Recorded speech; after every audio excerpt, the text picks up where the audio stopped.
Welcome to the Joy Lab podcast, where we help you uncover and foster your most joyful self. Your hosts, Dr. Henry Emmons and Dr. Amy Prasek, bring you the ideal mix of soulful and scientifically sound tools to spark your joy, even when it feels dark. When you're ready to experiment with more joy, combine this podcast with the full Joy Lab program over at joylab.coach. Hello, everyone. I'm Henry Emmons. And I'm Amy Prasek. And so here at Joy Lab, we use the latest science infused with soul to help uncover your most joyful life. And as you may know, we use specific positive emotions or themes to help accomplish that. So the theme this episode is hope. A bit later, we'll share our thoughts about what we mean by hope, how to cultivate it, and what it has to do with joy. But before we dive in, I want to share a quote from Margaret Mitchell, author of Gone with the Wind. I think it frames our discussion well. Every problem has two handles. You can grab it by the handle of fear or the handle of hope. The handle of fear or the handle of hope. Such a great quote. So for many of my patients, and in fact, probably most of the people I know in my life, joy is not really on the radar. I think that is because we so often grab onto the handle of fear without even knowing that we are doing it. Hope, on the other hand, seems to be a scarce commodity, especially these days. We might hope for a bit of happiness from time to time or hope to get a little bit of pleasure out of our lives. But joy, the kind of deep, lasting happiness that doesn't depend on having good things happen to us all the time, that might feel pretty far-fetched. But here at Joy Lab, we're trying to keep our hands firmly on the handle of hope. I would like to share a story that I think puts this into a context that really makes sense for what we're doing here. And it goes like this. There's a wise old elder who had a grandson who was about 3 or 4 years old, and the grandson just adored his grandfather. So there was a time where he was staying with his grandfather for a few weeks, and he just was like a shadow. He watched his every move. He stayed with him, throughout the day. And he noticed pretty quickly that his grandfather had a certain pattern to his day. Every morning at around sunrise, the grandfather would go into his living room, sit in front of a little altar that he had created, and he would take a necklace off his neck and put it on the altar. And then he would close his eyes and sit quietly for a while. When he was done, he would take the necklace and put it back around his neck and go about his day. And then every day at around sunset, he would go through the very same ritual. So after a few days of watching this, the little boy was so curious. And so he asked his grandfather, he said, "Grandfather, what are you doing sitting there with your eyes closed? And what is the necklace you keep taking off and putting on?" So the grandfather takes the necklace off of his neck, holds out this silver pendant for the boy to see. And it is an engraving of 2 wolf heads. So the grandfather shows it to him and he says, "This is to remind me that inside of me, like all of us, there are these 2 wolves who are fighting a great battle. One of them is kind and gentle, and the other is kind of mean and selfish and really focused mostly on himself." So the little boy hears this, his eyes are wide. He's of that age where, he's taking this very literally, believes in magic. So he says, "Grandfather, which one will win?" And the grandfather says, "It's the one I feed the most." And so every morning at sunrise and every evening at sunset, I am taking a few minutes to feed the good wolf. Now, I love that story.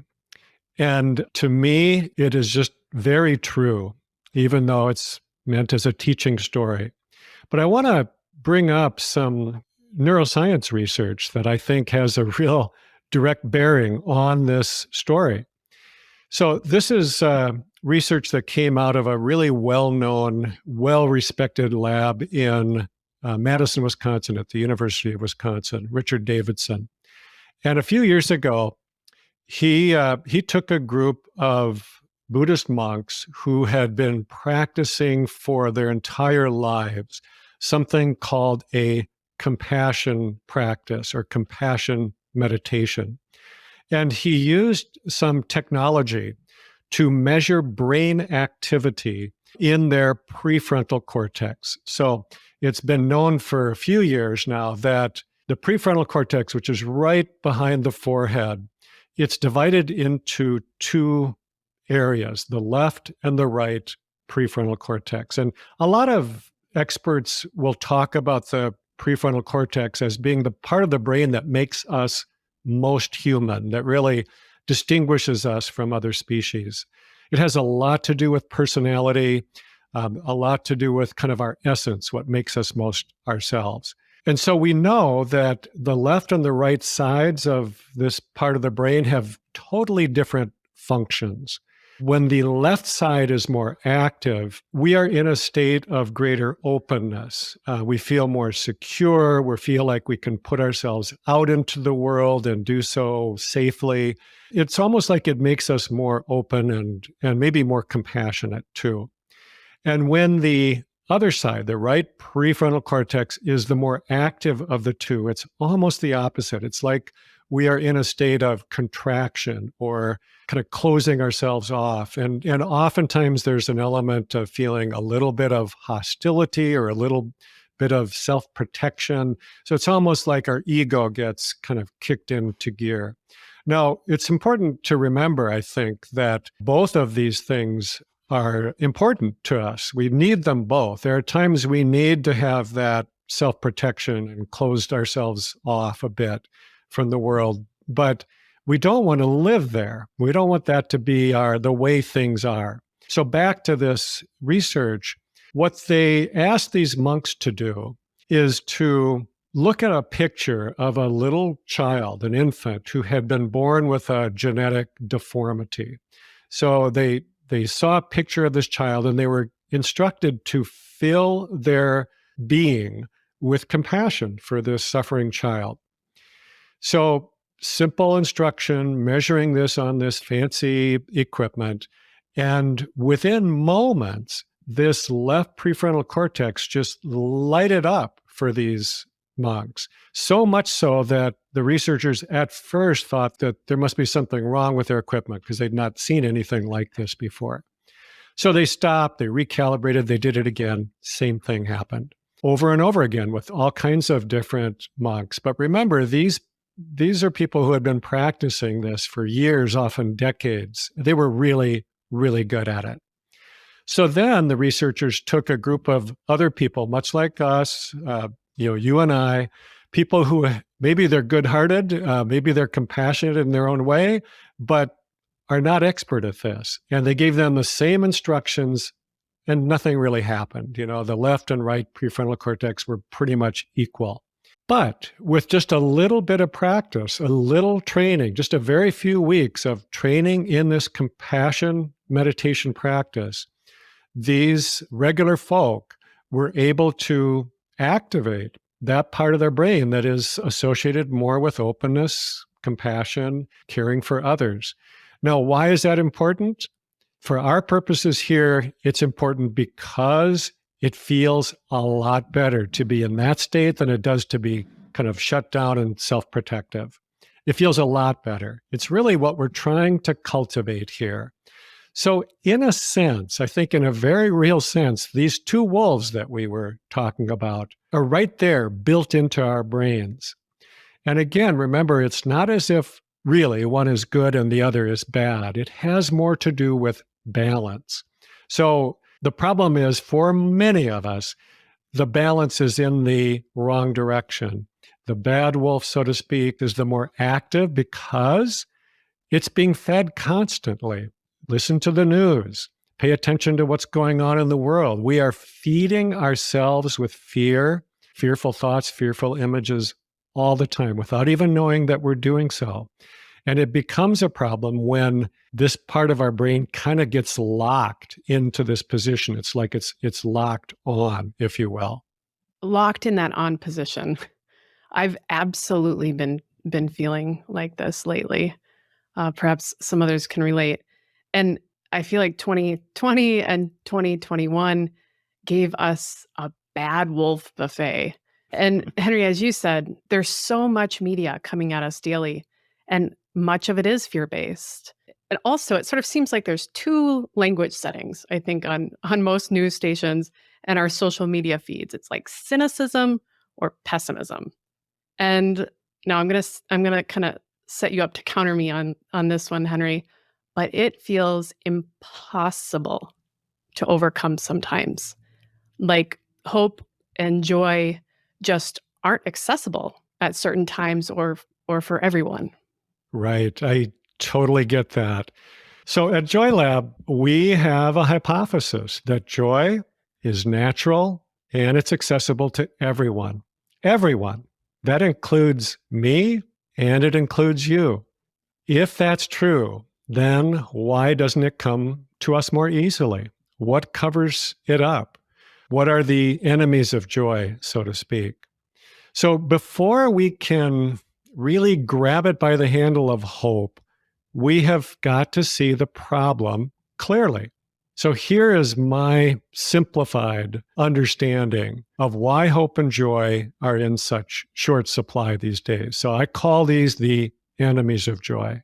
The first is what I refer to as brain imbalance and toxicity. So this is really about our biology. To some degree, our biology is beyond our control. Genetics, for example, the DNA that we've carried since conception, we can't change that, at least not yet. But we may be able to influence, to a surprising degree, the expression of those genes. And that has at least something to do with this balance that we carry between hope and fear. Another factor that we can't change, really, is our past, like the environment in which we were immersed in as children. So those foundational experiences in early childhood do set a tone that we tend to carry with us for much of our lives. And it changes our physiology, probably even changes our serotonin levels or the tone and the health of the serotonin system. But it's important to note that we are not prisoners of our past. People can heal, and they do so all the time, maybe with the help of therapy or through having positive experiences like the practice of self-acceptance or compassion. So we can free ourselves from old wounds, and people do it all the time. The truth is that there is a lot about brain chemistry and about our physiology that we can control. So, for example, by what we put into our bodies, or the lifestyle that we choose to live, or how we relate to stress on a day-to-day basis. Yeah, and there's so much freedom there. I think I like two ideas that Dr. Bruce Lipton, he's a cellular biologist, he points out, we are not victims of our genes. We are masters of our genetics. And then another one he says is, the moment you change your perception is the moment you rewrite the chemistry of your body. I think those two, and I'll call them truths, are massively empowering. For me, anyway, depression and suicide run rampant in my family. So sort of this realization, this freedom in part, kind of let me let go of the handle of fear a little bit, so to speak, sort of reach out to grab the handle of hope, realizing that there was hope for me. And so I hope those listening, perhaps who have sort of a similar family history of mental health struggles, I hope that you can feel supported by the science of joy, the science of hope, that you might have those genes, but you are more than your genes. Right, so sorry, Henry, I kind of interrupted you here on brain imbalance and toxicity, but we can dive into these other enemies of joy if you want to roll into those. Of course. Yeah, so brain imbalance is really referring to the body. And the second enemy of joy is more about the mind. It's what I refer to as an unsettled mind. I want to come back to this in a little bit because I'd like to go deeper into it. So let me just say a little bit first about that third enemy of joy, which is really at more of a spiritual level. I call this the illusion of separation. So there is a belief that is shared by nearly everyone that we are separate beings.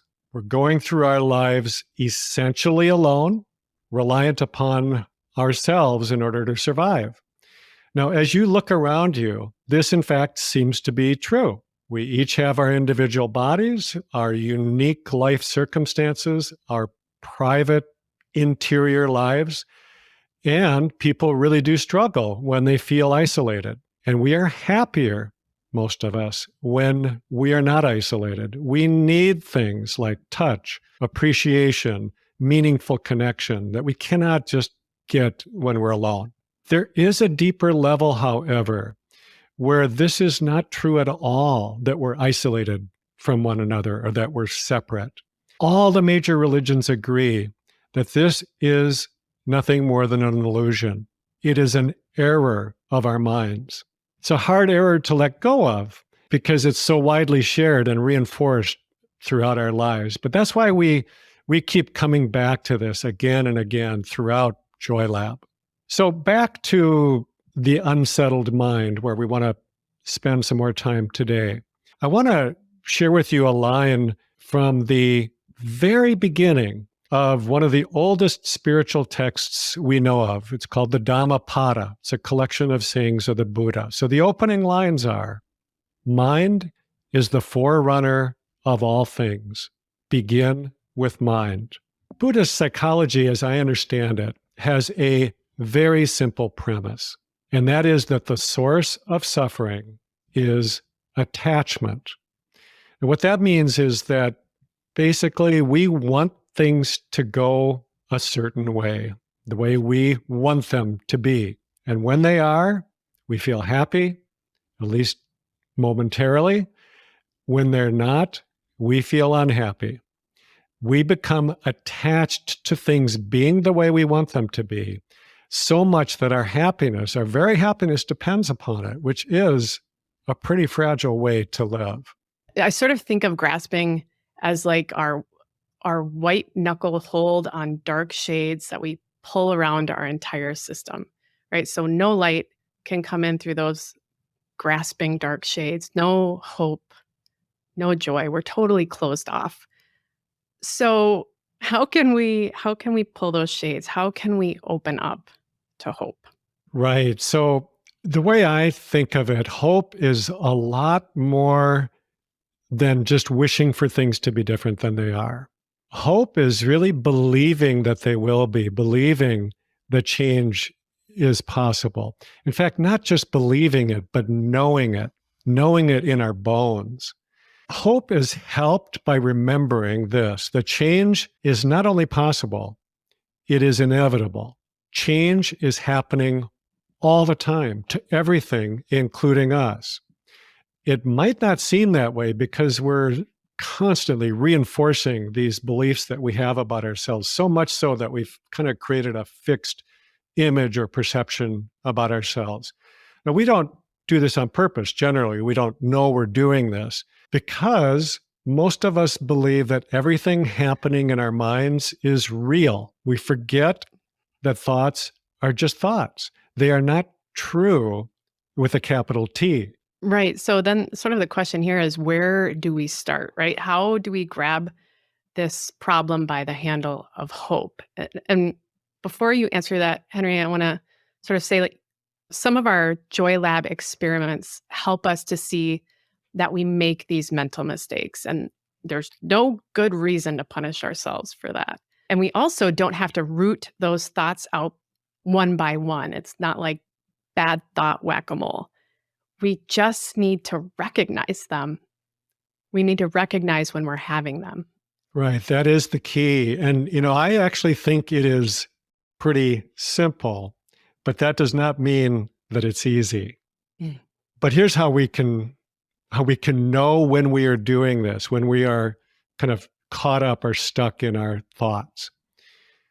We know we're doing it when we feel badly emotionally, when we have some sort of a negative emotion. So, for example, when we feel pessimistic, when we tell ourselves, oh, maybe this Joy Lab stuff works for other people, but it's not going to work for me.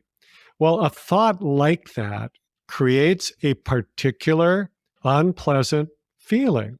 And it's a feeling that we can take as a signal, a reminder to wake up. Our mind is making a mistake. So whenever you see this, it gives you an opportunity to stop feeding the bad wolf, so to speak. Now, you don't have to remove the thought. You don't have to fix it. You just need to stop feeding it. And again, you can use that signal from your emotions to remind yourself again and again to turn toward hope, to infuse yourself with it, to feed that good wolf. I love the idea that we don't have to fix it. As a recovering perfectionist, it's sort of nice to loosen up on that idea of trying to fix every problem. We instead feed something else. And so feeding that good wolf happens also to be great medicine. And I want to dig into a little bit of the research on hope and mental health. And so here are a few nuggets I want to share with you. So folks who are hopeful are more likely to attain their goals. They're more likely to choose and sustain healthier lifestyle habits like good sleep and healthy eating and consistent exercise.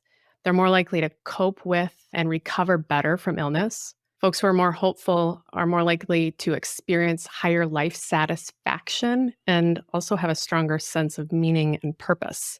And here's one more that I really like. Hope is actually a better predictor of well-being than optimism or self-efficacy. So self-efficacy is sort of the belief in our own abilities. And I also want to say that it's not like you have to become a hopeful person overnight to get these benefits, right? These hopeful folks in this research were not in like a perpetual state of hope. They just grabbed onto the handle of hope a little more than the one of fear. And they practiced it more. So noticing those signals that Henry described, those unpleasant feelings, noticing those a little more quickly with practice.